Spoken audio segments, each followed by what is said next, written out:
Salut Mario. Bonjour. Pas le choix, hein, le gouvernement doit adapter son déconfinement. Oui, c'est quand même gros, là. C'est quand même énorme, c'est-à-dire que des décisions aussi importantes, aussi sensibles, et on le sait là, que la pandémie, son caractère imprévisible, force les gens à s'adapter, à modifier ce qui était prévu. Ceci dit, à ce point-là, quand même, et M. Legault a le tour de dédramatiser ça. Parce que si on prend la journée d'hier, là, d'abord, il avait annoncé, juste un peu avant, là, des dates de réouverture des commerces. Et là, pour Montréal, il n'a pas laissé traîner, par exemple. Moi, je pensais qu'il allait attendre, laisser passer, une couple de jours dans la semaine, voir les chiffres de la santé publique, là, à Montréal.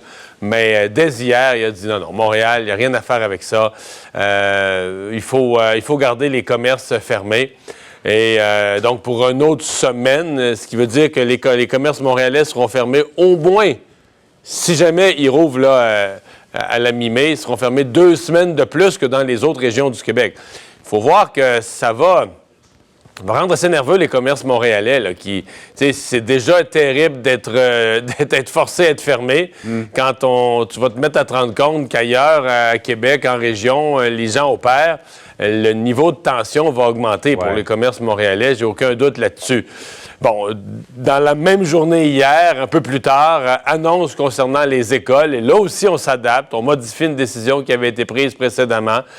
Donc, les écoles, on va, dans le fond, on a toujours cette ouverture des écoles prévue lundi prochain dans les régions du Québec, mais pas nécessairement la rentrée pour tout le monde lundi. Il y a des écoles où il y a des régions où on voudra peut-être le faire sur 2 jours ou sur 3 jours et ce sera permis. Donc, on pourra étirer, faire une espèce pour s'adapter, faire une espèce de rentrée là, qui soit étirée. Mais Mario, honnêtement, est-ce que les écoles vont rouvrir le 19 à Montréal? Pas sûr. Ben, en fait, pour ce qui est de Montréal, moi, je pense qu'il n'y a rien de sûr. Ni les commerces, ni les écoles, qui là se trouvent tous être à la même date. Donc, la date du 19 mai deviendrait une grosse journée pour Montréal parce que tu aurais la réouverture de tout ce qui est commerce et de tout ce qui est école. Donc, ça serait une grosse journée. Donc, dans l'état actuel de l'épidémiologie, je pense que la tentation serait de dire non, mais en même temps, ça va tellement mal à Montréal présentement que la tentation serait de dire on voit plus le bout, là. Et il faudra bien que ça rouvre un jour. Donc, si c'est pas le 19, ça va être le 25, l'autre lundi, mais il va falloir finir par trouver une date.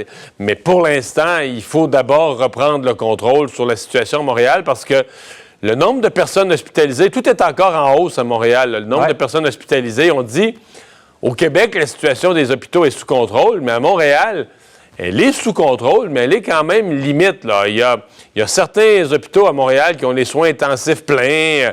Tu sais, c'est... parce que quand M. Legault nous dit qu'on a entre 6 et 7 000 places dans les hôpitaux qu'on a libérés pour accueillir des cas de COVID... C'est surtout en région. Bien, c'est partout, là. C'est partout. Mais pour arriver au chiffre de 6-7 000, ça compte des lits d'hôpitaux à Sept-Îles, puis à Rouyn-Noranda. Or, présentement, la plupart de ces régions-là, les lits d'hôpitaux COVID sont vides, là. Où il y en a 1 ou 2 qui sont occupés, mais la grande majorité sont vides. Donc, c'est ceux de Montréal qui sont occupés. Et à Montréal, ils sont pas mal. Donc, le gouvernement réussit quand même à s'adapter, à modifier ses dates. Parce que le danger dans une affaire comme ça pour le gouvernement, c'est de perdre ce qu'on appelle son autorité. Là. Que quand tu refais une autre annonce ou tu fais une nouvelle date, personne n'y croit. Parce que tout le monde se dit, bon, mais là, tu sais, il essaye des affaires, il fixe des dates. Donc, c'est vraiment le danger pour le gouvernement de M. Legault, c'est de perdre son autorité, là. C'est de perdre sa capacité de faire des annonces et que les gens les croient et que les gens agissent en conséquence. Donc, on navigue comme on le peut à l'heure actuelle dans cette réalité complexe, puis avec la réalité de Montréal. Mais dans le cas de Montréal, je voyais ce matin Québec solidaire qui demande déjà le report de la réouverture des écoles. Et c'est étonnant, hein? C'est un peu le monde à l'envers. Le parti qui est le plus social, techniquement, est celui qui est le moins sensible, par exemple, à l'appel des pédiatres sur le drame social qui se vit peut-être pour les enfants, là. Parce que, disons que la pandémie revoit tout ce qu'on avait comme paramètre de qui est plus social, qui l'est moins et pourquoi.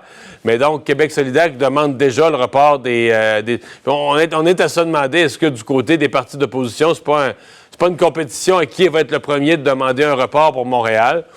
Moi, je pense personnellement, il n'y a pas d'urgence à prendre une décision. Là, pour les écoles, on peut se donner une autre semaine. Même chose pour les commerces. Regardez, peut-être que ça va finir par se calmer à Montréal. En même temps, la santé publique fait beaucoup de tests à Montréal. Peut-être qu'on va avoir un meilleur portrait. Est-ce qu'à Montréal, c'est vraiment seulement le personnel de la santé et leur famille? Est-ce que vraiment il y a une contamination communautaire? Si oui, dans combien de quartiers? Je sais qu'il y a des gens qui sont pessimistes, qui disent qu'il y a une contamination communautaire large là, dans Montréal-Nord, dans Saint-Michel, dans Rivière-des-Prairies, dans Parc Extension, etc. Donc, dans plusieurs quartiers. Alors, la santé publique serait probablement capable d'avoir, d'ici les prochains jours, en testant plus, un meilleur portrait de la réalité de Montréal. En tout cas, pendant ce temps-là, Mario, il y a de la tension et de l'impatience dans l'air. Hier, dans une épicerie, il y a une employée qui m'a vraiment fait part que depuis la fin de la semaine dernière, les gens ne respectent plus le 2 mètres, Non. Les gens sont impatients. Écoute, vraiment. je vais te dire ce que je pense. Moi, je pense que dans les commerces montréalais, le gouvernement devrait sérieusement regarder la possibilité, compte tenu qu'on laisse les petits commerces fermés, le gouvernement devrait sérieusement étudier la possibilité, je sais, je vais peut-être me faire des ennemis ce matin, là, mais de restreindre le commerce. Tant qu'à le restreindre dans la région de Montréal, le restreindre vraiment, restreindre les allées dans les Costco à strictement ce qui est alimentaire. Il y a des commerces comme les Canadian Tire. Les Canadian Tire, ce qu'on me raconte, sont devenus les nouveaux centres commerciaux. Là. Tu sais, on n'avait pas le droit d'aller se promener au centre d'achat. On n'a plus le droit d'aller se promener au centre d'achat. Les centres d'achat ne peuvent pas rouvrir. Mais dans les Canadian Tire, ça se promène n'importe comment. Des gens flânent, des gens qui n'ont pas de panier, qui n'ont pas l'air à chercher rien. C'est plein de monde. On ne s'aide pas dans ce temps-là. Et moi, j'ai plusieurs témoignages de gens qui me disent, mais là, la distanciation, là, si on la respecte nous-mêmes comme citoyens, bien, on arrive à l'épicerie, puis il y a quelqu'un qui est coude à coude avec nous. Puis si on le regarde avec des gros yeux, il nous envoie promener. Une femme me racontait en fin de semaine, s'être fait engueuler parce qu'elle a dit à une autre personne, non, mais là, vous êtes embarqué sur moi, là. Puis là, il a dit, on s'en fout, là, puis on est décœurés de ces affaires-là. Donc, il n'y a pas de doute que... Donc, à Montréal, tu reportes les réouvertures, l'épidémiologie est terrible, et en même temps, tu as une population qui est très divisée. Oui, il y en a qui respectent les règles, mais je pense que les commerçants... Alors, peut-être qu'il faudrait un électrochoc à Montréal de ce genre-là, de dire, bien là, on ferme une série de commerces. Dans d'autres commerces, les Walmart, les Costco, on ferme les allées. C'est alimentaire, mais c'est alimentaire, rien d'autre. Il n'y a plus de guenilles qui se vend, il n'y a plus une paire de bas qui se vend, il n'y a plus de souliers. Les magasins de souliers sont fermés, mais le département est fermé. Tu sais qu'une des raisons que M. Legault avait évoquées pour ne pas le faire à l'époque, là, c'était quasiment une raison de sécurité. Il avait quasiment peur du monde en voulant dire que si tu fermes, exemple, là, que dans un Walmart, tu t'arrêtes après l'alimentaire, puis là, la personne, là, elle voit son T-shirt là, au bout de l'allée, puis elle aimerait ça aller le chercher, qu'elle va quasiment vouloir se battre avec le monsieur ou la madame de la sécurité pour aller le chercher. C'était quasiment ça, la crainte. Là.